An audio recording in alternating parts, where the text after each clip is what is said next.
Chers amis, bonjour. Je continue sur ma lancée au sujet de l'autorité. Alors, je continue, je continue. Culpabilité de la femme qui travaille. L'autorité dans le cadre de la femme qui travaille et d'une certaine forme de culpabilité. Je vois déjà les féministes, dont je fais partie, ouvrir de grands yeux, comme je les comprends. S'il est une chose que j'ai bien intégrée pendant mon travail thérapeutique pendant une vingtaine d'années, c'est bien celle qui observe à quel point l'inconscient collectif nous bride et nous entrave dans la moindre de nos initiatives. C'est un peu comme si notre inconscient n'était rien de moins que le noyau dur de ce que nous sommes véritablement au fond de notre être. Certes, certains me diront, je suppose que je défonce encore une porte ouverte, j'ai l'habitude, mais je ne crois pas. En effet, ne dit-on pas dans le milieu psy précisément que nous devons être les acteurs de notre propre vie, de nos propres vies? Posture que je cautionne à 100%, ça va sans dire. Enfin, autant que faire se peut.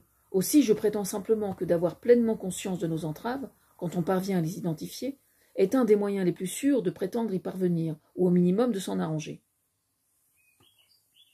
C'est un peu comme si vous deviez franchir un obstacle alors que vous ne connaissez pas encore quelle en est sa nature. Il importe d'identifier ces entraves le plus possible, pour des raisons insoupçonnées quelquefois, comme de se faire des montagnes de certains d'entre eux, là où en réalité ils ne sont que de vulgaires petites collines que vous franchirez haut la main. Par exemple, moi ça m'est arrivé.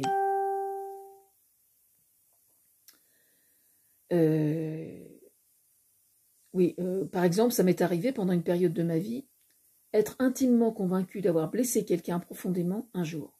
Je m'en faisais un sang d'encre. Vraiment. Puis, bien des années après, parce que je prenais conscience que ça me pourrissait, vraiment, quoi, j'arrivais à en faire une obsession.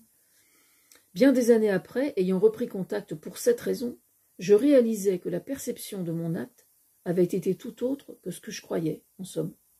En somme, je m'étais moi-même intoxiqué pendant des années pour une futilité que j'avais complètement surestimée. Alors, je vais vous raconter ce que c'est vite fait. J'étais peintre sur soie à l'époque, et il y avait quelqu'un qui tenait un magasin de textiles, enfin de laine, etc., sur Rouen. Et elle m'avait proposé de me prêter gracieusement quelques mètres carrés dans son magasin pour que je puisse donner des cours de peinture sur soie. Moi, j'allais extrêmement mal parce que je savais que j'allais devoir mettre la clé sous la porte et puis arrêter mon activité. Donc, j'allais vraiment pas bien, quoi.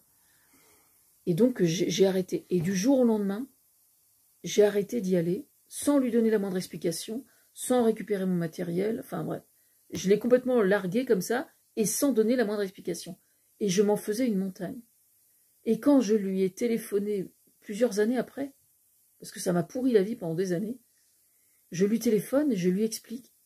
Elle me dit, oh ben ça m'a jamais blessé plus que ça, parce qu'elle me dit, en fait, j'avais bien compris que t'allais pas bien, et donc je t'en ai jamais tenu rigueur.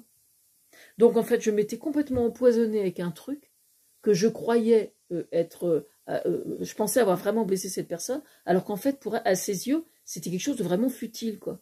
Il aurait suffi simplement que je reprenne contact avec elle pour lui dire, mais j'ai mis un temps fou à le faire, parce que j'étais complètement rongée par cette culpabilité. C'est-à-dire que quelquefois, on s'imagine avoir blessé quelqu'un, et en fait, pas du tout, quoi. Voilà, c'est pour ça que c'est important de communiquer. Et si vous ne cherchez pas à comprendre ce qui vous entrave, y compris dans l'éducation de vos enfants, c'est assez simple. Ce sont les entraves qui, elles, persistent à vous pourrir la vie, notamment au détriment de l'estime de vous-même. C'est pour cette raison que j'insiste vraiment sur ce point. De plus, gérer cette culpabilité accapare une énergie folle, là où elle devrait au contraire être utilisée ailleurs pour des choses plus profitables ou plus ludiques. Quelle relation alors avec cette histoire de femme qui travaille ? Simone de Beauvoir avait expliqué une chose parfaitement juste et interpellante quand elle prétendait qu'à chaque crise que connaît une société, le féminisme régresse inévitablement.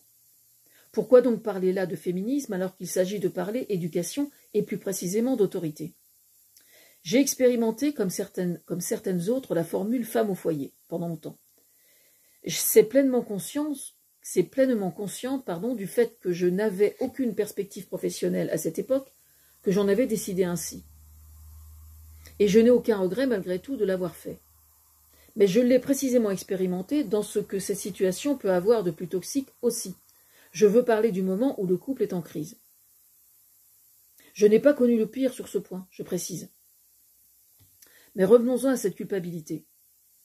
C'est bien l'inconscient qui, à chaque difficulté que vous rencontrez pour ménager vos différentes fonctions, qui vous incite à douter des choix que vous avez faits. Le jour où vous avez décidé de persister à travailler, quand vous aviez décidé avec votre conjoint ou votre compagnon d'avoir des enfants, alors que votre inconscient, lui, vous disait que votre place, c'était de demeurer au foyer et de pouponner. Qui que nous soyons, hommes ou femmes, que nous travaillions, qu'on soit en activité professionnelle ou pas, qu'on soit diplômé ou qu'on ne le soit pas, on en passe toujours par là. Est-ce que j'ai fait le bon choix? On a le droit à l'imperfection aussi. Et si je vous parle là d'inconscient, c'est précisément parce que cette bonne vieille civilisation patriarcale qui nous mène la vie si dure nous a toujours rangés dans la catégorie maman éducatrice de ses enfants, avec tout le reste, quoi qu'il en coûte. Je dis bien quoi qu'il en coûte. Financièrement peut-être aussi, faut-il le souligner précisément, psychologiquement au détriment de soi-même, en tout cas, c'est une certitude. Loin de moi l'idée de culpabiliser les femmes ou les hommes, si rares, qui font ce choix, vraiment, qui comporte, il faut le reconnaître, un certain nombre d'avantages. La vérité, je vais vous dire, elle réside précisément dans le fait que la véritable solution miracle, quelle qu'elle soit, n'existe pas et surtout n'existera jamais. Il n'est pas question pour moi d'éluder le problème ici au sujet de l'autorité, mais simplement de poser le doigt sur le fait que ce schéma hyper traditionnel vous pourrit la vie au-delà de ce que l'on soupçonne. Voilà la vérité. Aujourd'hui, l'espérance de vie d'un citoyen français, 64,1 ans pour les femmes et 62,7 pour les hommes. Bon, peut-être que depuis un an ou deux, ça a changé. Il est probable que sous cet angle du Covid, ces chiffres aient baissé un tant soit peu. Je crois qu'en ce qui concerne l'autorité, il convient de se demander dans quelle mesure elle entre en ligne de compte dans l'éducation.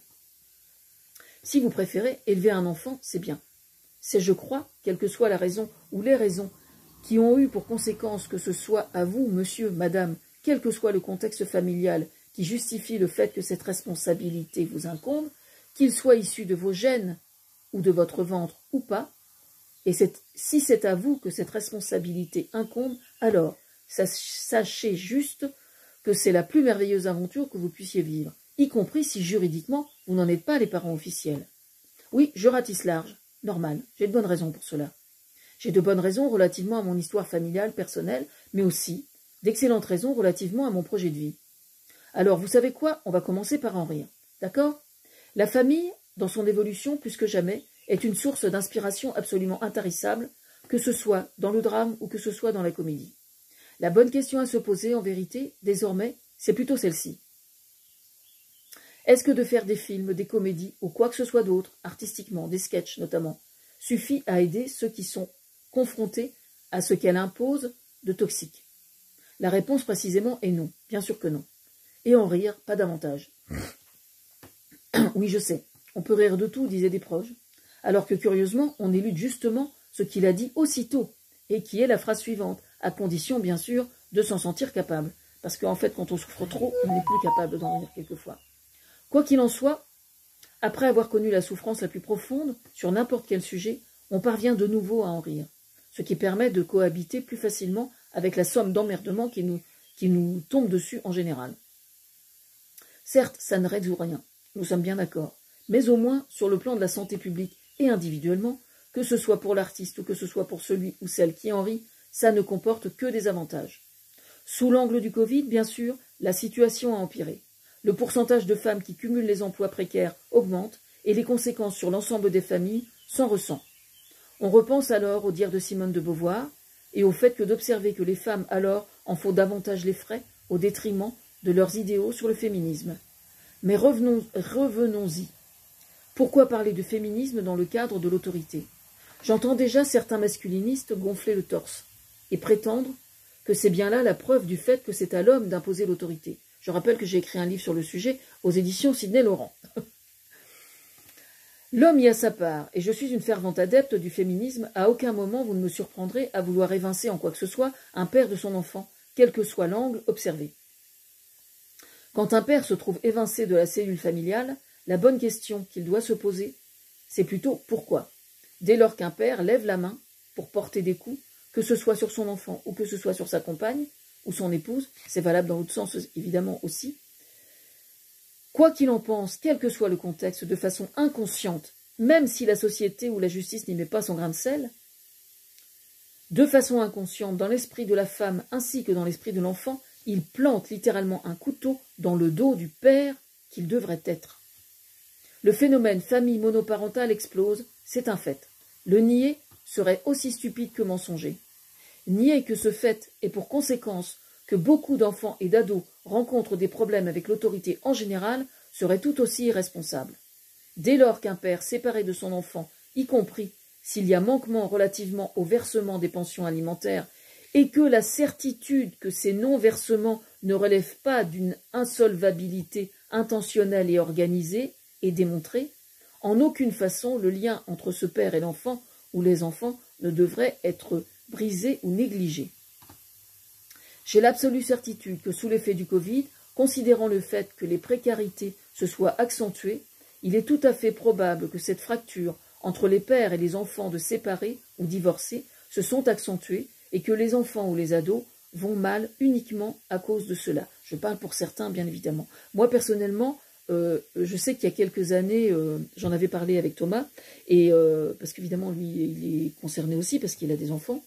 Et je sais qu'il y a certaines associations qui travaillent sur ce sujet. Moi, je suis très intéressée pour travailler sur ce sujet. C'est-à-dire qu'il y a des pères qui ne voient pas leurs enfants, qui ne voient plus leurs enfants pour de mauvaises raisons. Et ça, pour moi, c'est grave. Parce qu'il y a des enfants qui déconnent, des ados qui déconnent à cause de ça, alors qu'il suffirait quelquefois de trouver un moyen de renouer le lien avec le père pour que justement ça rentre relativement dans l'ordre. Et donc là, il y a un gros chantier. Voilà. Ce sera tout pour aujourd'hui.